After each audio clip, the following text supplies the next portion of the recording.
Hello everybody and welcome to another hobby cheating video, and today we're going to talk about dioramas.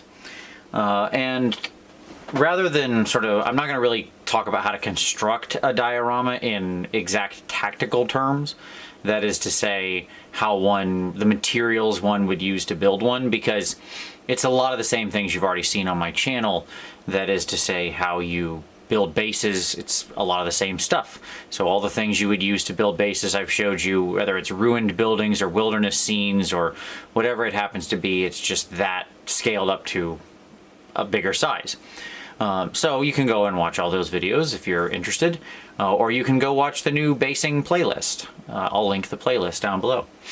But what I want to talk about more is the construction, the composition of a diorama, and I thought I would do that through some of the dioramas I've done over time, and talk about where I think they have failings and where I think you sort of learn lessons from them and stuff like that. So one of the first dioramas I put a lot of effort into is this right here, which is meant to be Sigmar reforging someone into a Stormcast. So I built this a couple years back, just sort of was an idea that interested me. And I thought, like, I had this figure here, and I thought if he added a beard to him, he would make a good Sigmar. Also kind of looks like Jesus, which I didn't realize until afterward, but hey, there you go. And so I wanted to do the scene of, basically, Sigmar reforging a Stormcast, and what would that look like. And this is a fun, diorama, certainly. I mean, you can look at the pieces I've constructed it from, and it's fairly obvious. Like, you've got the window back here outside looking out of Space Station Sigmar at, like, the core of the old world, and just, like, other planets and systems that are there in Aesir. You've got, obviously, a Stormcast shield, a little piece like that. You've got him himself. Now, what was interesting here is I painted him separate and put him on a base, and then kind of decided to do the bigger diorama. And what that meant is that, he can pop out of there, although not easily. Like, now that thing is so stuck in there, it doesn't want to come out anymore. So I'm not going to pull it out. And then obviously this is where, if you've watched one of the older marble videos, this is where one of the marble videos comes from. I do it on sort of this base and this to show you how it is. And this ended up being for competition, as most dioramas are. And, there are some obvious failings in it. Not to, looking at sort of the non-metallic gold, I'm not as sold on it anymore. It could be a lot better, of course. That's, a big issue. I'm not super happy with that as where I'd be now. But looking even deeper than that, just kind of the various elements of this from a compositional perspective, it's very empty. Like, yes, it tells this narrative. Like, I get what's going on. It's fine. And that sort of leads to the first thing that I think about with dioramas, which is when you're making your diorama, you have to tell a story. And the narrative has to be extremely readable.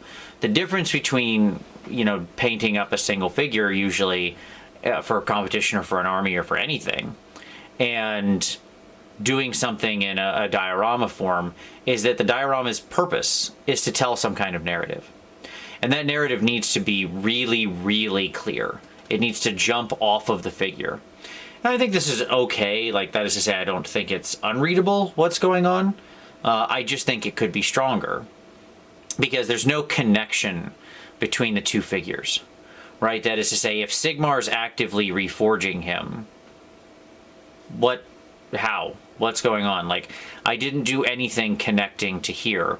What I would think about now is, well, maybe I'd put some lightning bolts, like model some lightning bolts coming from his hammer down to the engine that's doing the reforging. Maybe you have some light from below then out of this thing that shows, kind of what's going on here, the quote-unquote science of the thing, right? So obviously you need to, your entire diorama needs to be up to a high painting standard if you're thinking about doing a diorama for competition. But before you try to cross that threshold, you want to make sure that you're telling a story and that the story is readable. And when I look at this now, what I see is that I know what it's saying, but it's not, because that's what I intended it for. But if I were to just show this to some other random person, I'm not sure they would super understand what's going on, even if they were very familiar with AOS, right? The best dioramas are those readable to anyone regardless of, like, if the story is readable even to someone who is not at all involved in the hobby, go show it to your partner, go show it to your mom or whatever, you know? And if they understand the basics of what's going on, then you have a successful narrative. I think of Last Light, right? Which, if you've never seen Last Light, you should look it up. It's one of the greatest dioramas of all time. It's an absolutely amazing scene of Blood Angels against Tyranids. It's obviously very influenced by sort of aliens and that kind of stuff. When I look at a diorama like that, the story there is just absolutely, completely 100% readable, regardless of whether you know what Tyranids are, or Blood Angels are, or Space Marines are. You get it. Michael Pisarski's diorama from this last year of the angel stepping down as the knight dies to collect his soul is like really another good one. So if you go follow Lan Studio, Lan is another good one. But at any rate, so the narrative here isn't as strong. The other thing I would say is you always want to think about the space you're using. One of the other critical elements in a diorama is understanding your negative space. You want to use as much space as you need to tell the story and absolutely no more. Okay? Like, a lot of people, when I see dioramas done by a lot of people who are just sort of starting with it, and I'm just as guilty of this, this is guilty of this, I see all this negative space. They'll do like a scene of someone hunting someone across a grassy field, and there'll be a field the size of this, you know, of this pad, and there'll be a little figure here and a little figure here. Now, I'm okay with the idea of having some space in between them, because if it's supposed to be hunting, you need that space to create the stalking, but I didn't need any of the space around those two figures, right? In other words, if I'm trying to show one person stalking another, I don't need all this outside of them negative space. I need the space between them, as Dave Matthews would say. The other thing I'll say is, so when it comes to negative space, the other thing I'll say is that always, if you're going to have it, then make it part of the story and make sure it's not boring. That's the problem. When I say negative space, I just mean like flat area where no part of your story is happening. Out here, nothing is going on. Right? I could have, like, these pillars are sitting here. This is all nothing. All of this. If I were to basically bring this whole scene in about that much, it would be a stronger diorama. Like if I cut 3/4 of an inch off both sides of this. Because it doesn't need to be actually as big as it is. Right? I'm doing nothing by that. So, if you're going to use negative space, it needs to be part of the story, and or have stuff going on that's visually interesting or that's leading the eye. So if I had other parts of the device out here, other machinery, and all the machinery led from him out and down into this piece, up into him, okay, now the negative space is doing something, and it's continuing to shape the narrative, and from a composition perspective, it's visually moving the person's eye down here. Okay? Alright. A lot of times people get hung up on how many figures are in a diorama. So I'm going to show you 3 dioramas today. This one happens to have 2. Cool. You can have 1 or none or 50. Like, there's no number. The key is don't get hung up on the number of figures in a diorama. I have seen unbelievably compelling dioramas with 100 figures. I've seen things that blew my dioramas that blew my mind with 2 or 1 or none. Okay? If it's telling the story, it's doing its job. By the way, I wouldn't recommend competing with dioramas with no figures in them. That's going to be a tough sell to the judges. But the point is that if you're really just trying to tell the story, the right number of figures is the right number of figures to tell that story. No more, no less. Okay? Alright, let's scoot this bad boy back here. Let's take a look at another one. So this is a diorama I did called Last Hope. And I could have done this as single figure, because it only has one person in it. But I actually really liked it as a diorama, because I wanted to tell a larger story here than just this guy on a base. And here, you might look at this and say, okay, Vince, well, what about your negative space thing? Because you got a lot of area where where theoretically nothing's happening. But I disagree, and I think this is this is sort of part of the reason of why this can be tricky sometimes. So first of all, I want you to look at the angle of the negative space, right? It's this. And that was a completely intentional choice. These pipes with goop running out of them here and here and here. And the idea was that the color and the glossiness of the goop and the angle of the shape of the earth is drawing your eye to the figure. In addition, because the idea here was that this guy he has a knife in his hand, you can probably see that at that angle, and this is like this last nice flower amongst all of this. Clearly, there's no other living matter here, right? Everything else is rusted and dirty and toxic and broken. And I wanted that much space to convey the loneliness of this thing. Okay? So it was important to me, because if I had just cut it down to here, in this case, it would have felt less impactful. So knowing I needed the amount of negative space to properly frame the story, that this is a singular plant that's unusual in a big, barren, empty world, it was important to make sure that the directionality of it still drew the eye to the figure, especially since he doesn't stand out that much from the ground around him, right? Having a lot of browns and stuff like that in him. He's a very naturalistic figure in a rusty world. The other thing I'll say is that these types of dioramas, natural setting dioramas, are generally a lot easier, especially if you're starting out, than doing something like the previous one, where it's marble and stone and everything is meant to be finished and constructed.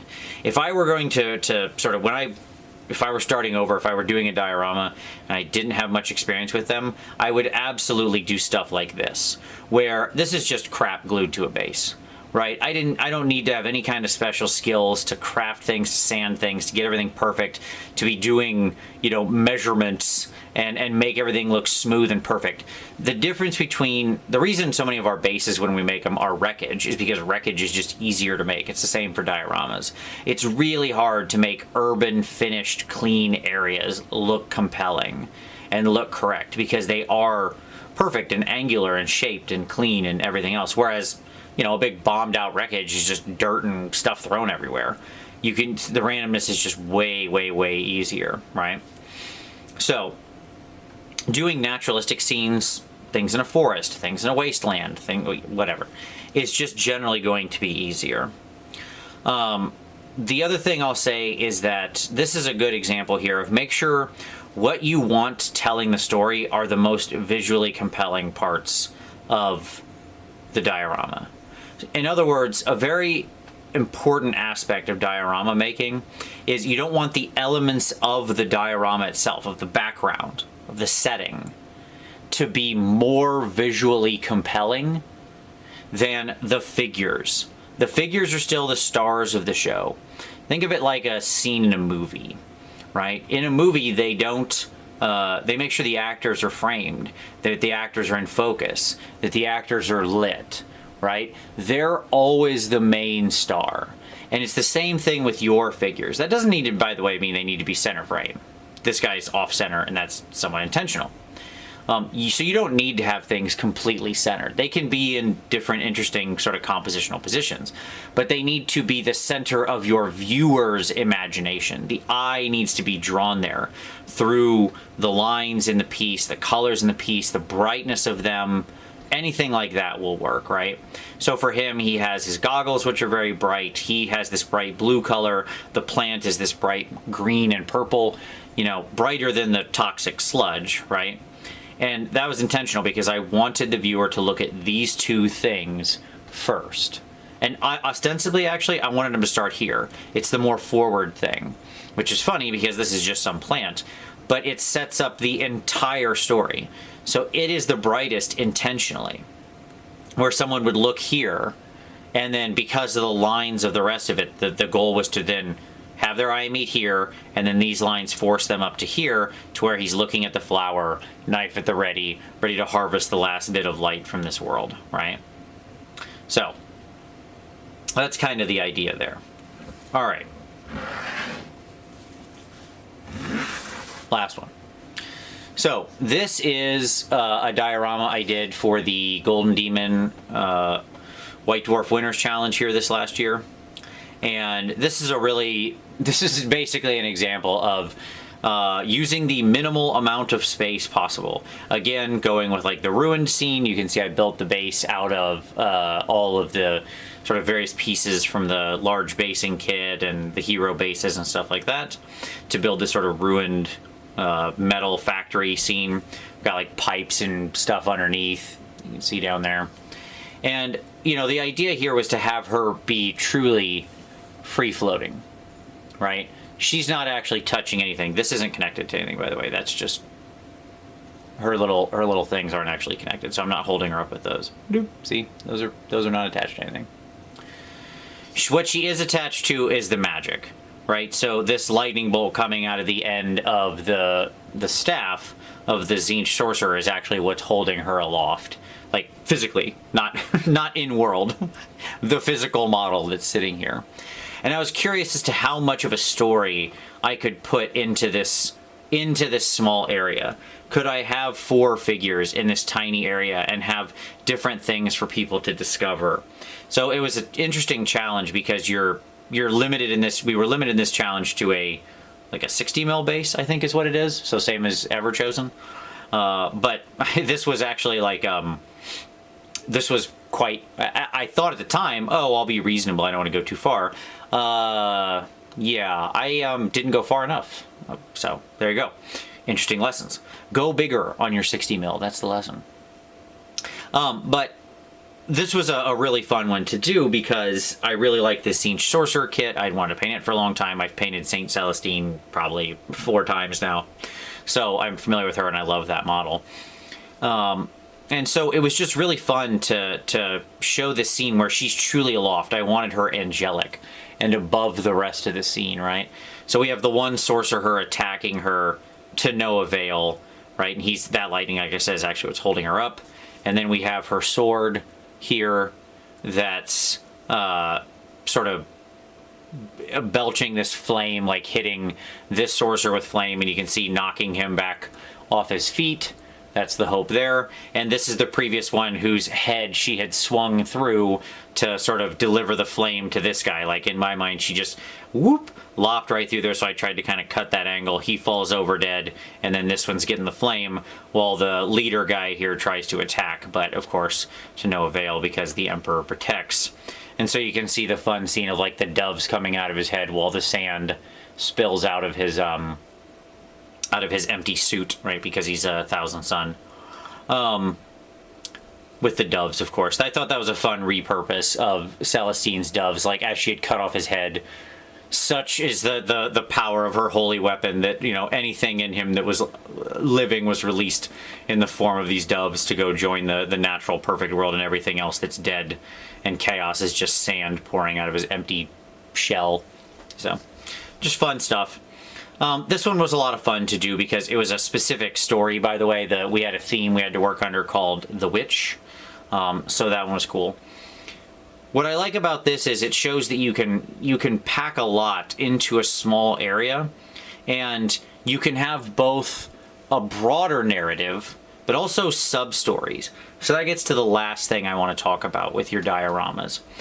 One of the most important elements to a diorama, if you want it, again, if it's for competition and you really want it to stand out, is to have sort of chapters in the story to discover. One of the things I've mentioned is that your diorama needs to tell a story. It needs to have a narrative and communicate that. At a deeper level, though, it should, a story isn't just literally a bunch of words written down. There are chapters, there are perspectives, right? And the more of that you can bring out, the more things you can add, not just from an artistic detail level. Like this guy has a lot of fun stuff I played around with his Tzeentch symbol on his cloak. That was a lot of fun. I liked messing around with, like, experimenting with some different kinds of freehand with the eye and the symbol of Tzeentch and what's inside. Like, all that's cool. And you can kind of look and discover all these different elements that are here. But that wasn't actually what was super interesting to me. What was interesting to me was to really think through each figure and what's in their head and what are they doing, right? And so when I thought about how each figure was interacting, what they were experiencing at that moment, and making sure that that was reflected both in like their position and their stance and their, you know, the current way they are. She's very bold and leaning forward because she is without fear, right? This guy over here is tilted to push toward her, to trying to push back against her onslaught. He's being knocked off his feet as he came forward, and, well, he's just dead, so that's fine. This guy's just dead, so whatever. The point is that there are little individual narratives, like I mentioned with the doves, and somebody turns and sees the sand, the broken staff, where, again, I cut the staff at the same point that his headline was on. Like, again, I tried to think if a sword swung right down here, he would have been like holding this slightly aloft, and if a sword cut right through here, cuts through his head, and then right through the staff, dink, it falls down there. So it's just trying to sell every element of this that I could, right? As I thought about how are all these figures moving, what are they, this is obviously a freeze frame, a moment in time. And the more you can communicate about, if this is one, you know, millisecond, nanosecond, one period, one point, the more you can communicate about the time around this, the 5, 10 seconds, 20 seconds, 5 years, whatever, before, versus, and then what's going to happen next, the more of that narrative, that timeline you can set up in people's heads, the more successful your diorama is going to be. So there you go. I hope that that's helpful. I hope that gives you some thoughts about diorama and composition. Like I said, the keys are, number one, make sure you're telling a story that's readable to anyone. Make sure you use all of your space that you need to properly convey the story and nothing else. Okay? And make sure that you have things to discover when you're telling your broader story. Have sub-stories. Have little discoveries. Right? The final thing I'll say is that when you're, again, doing a diorama for competition, every part of it needs to be painted to basically the same standard. That doesn't mean you need to highlight everything the same. You can have areas in shadow. If you go back and look at, again, to comment on one of Michael Pisarski's previous pieces on land, he did the Nagash diorama, and, you know, the ghouls that are up above over Nagash's head are quite simple in the amount of light and sort of construction of them, but they're supposed to be. They're supposed to be minimal and just be there and almost be this sort of creepy, living, ghoulish shadow over Nagash, right? They're not meant to be this area of attention, but everything needs to be given that level of care. So if you're going to have more space, more negative space, more anything you put on there needs to be painted to the same standard as your figures, as what you're ostensibly there for. If you do a diorama and you take your figures up to an 11 and your basing and everything else is at a 5, it's no good. It's going to read very false right away. Okay? So that's my final thought. I hope that just gives you some ideas on building, constructing your own dioramas, some good thoughts there. As always, if you liked this, give it a like. If you've got some more questions about, you know, a diorama you want to build or things you don't felt I covered, of course, feel free to drop those down in the comments. Happy to answer any questions you have. Subscribe for additional hobby cheating. We have new videos here every Saturday.